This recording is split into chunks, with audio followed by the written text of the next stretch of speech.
What's good, everybody? Do you want to know the 10 exercises that I wish I knew when I started calisthenics?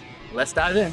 Number 1, L-sit to tuck. It's extremely important to build strength, specifically straight arm strength, in your shoulders. This will help you as you learn moves like handstand push-up, planche, and back lever. Performing this exercise correctly requires you to activate your forearms, your biceps, delts, and specifically your scapula or shoulder blades. Your core should be engaged the whole time, and the goal is to move slow with control throughout the whole movement. Press your shoulders away from your ears and try to turn your biceps to face forwards. Beginners can modify this by bending the knees and perform the tuck at a lower height. Number 2, skin the cat. I'm not sure what gave this exercise its name, but this is one of the best beginner exercises and the best warm-up for any level calisthenics athlete. To progress in this sport, you will need to avoid injury. One of the ways to bulletproof your body is to work on your end range strength. As you tuck your legs through your hands, you will immediately feel the stretch on your shoulders and where they connect with your pecs. Since your arms are locked, your bicep will also be in full extension. As you engage the muscles to send your body back the other way, you will build that end range strength while also improving your mobility. Beginners should only go as far as they feel comfortable without pain. The next 3 exercises are specific to building the strength for handstand push-ups and planche.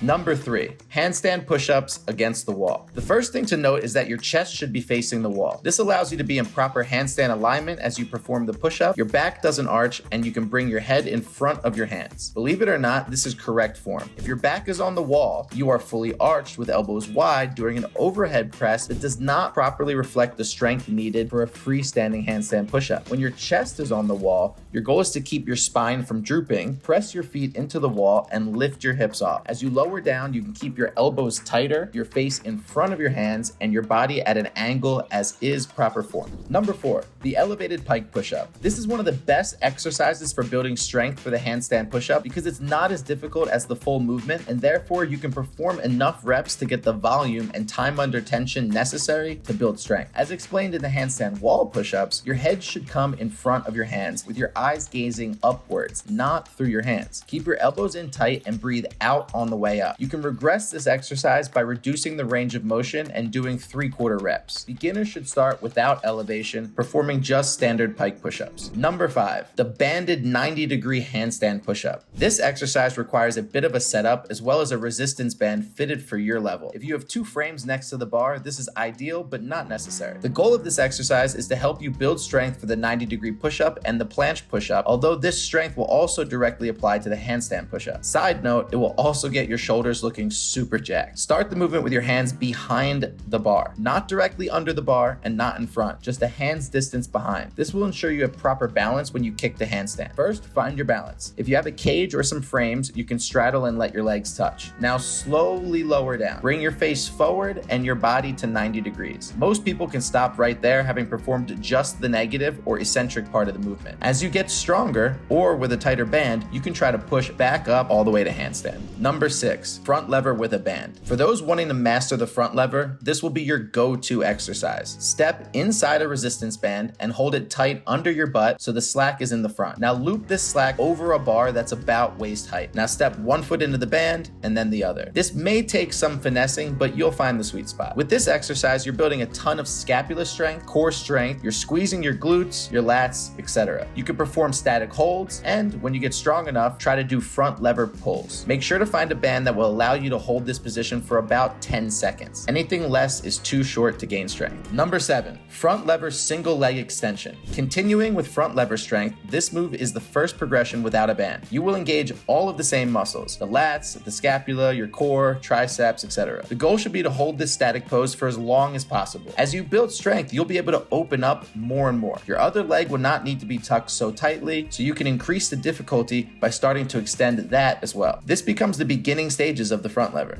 Number 8, toes to bar. Don't underestimate the benefits of incorporating bodyweight fitness into your calisthenics training. Although exercises like this are not specific to handstands, levers, or the other skills, it will still make you stronger, more athletic, and more of a savage. I specifically like this exercise because you actually create power through the lengthening and shortening of your muscles. So in this exercise, when your whole body is elongated, your core is in full extension. Then you engage, create power, and shorten those muscles to drive your legs back up. If you're looking to build that explosive power, this is how you need to train. Plus, you'll get some sweet ab definition, and who doesn't want that? Number 9, rolling pistol squats. The pistol squat is a difficult exercise to achieve because it's hard to regress. With this exercise, you're regressing the movement by adding momentum to help you get the weight going in the right direction. As you roll back, use your legs to fling yourself forward and onto one leg. Don't pause, but instead use that momentum and press up through the pistol squat. Beginners who find this tough, you can use 2 chairs, or you can do this next to a bench or a table for assistance. It becomes fun when you get a rhythm, and you can get a great workout that builds all the muscles, strength, and mobility needed for that freestanding pistol squat. And lastly, number 10, the banded muscle up. Obviously, I can't create a video about learning calisthenics and not address the most staple movement. There's many things you can be doing to build strength for a muscle up, like pull-ups and, well, mostly just pull-ups. But if you add a resistance band, you can start to work the next piece of the puzzle. Just note this quick tip. A muscle up is not straight up and down. You actually want your body swinging forward a little bit. Then as you pull up, your body swings backwards and up and over the bar. Make sure to emulate this form when you practice this exercise. Thanks again for watching, you guys. I hope you got a lot out of it.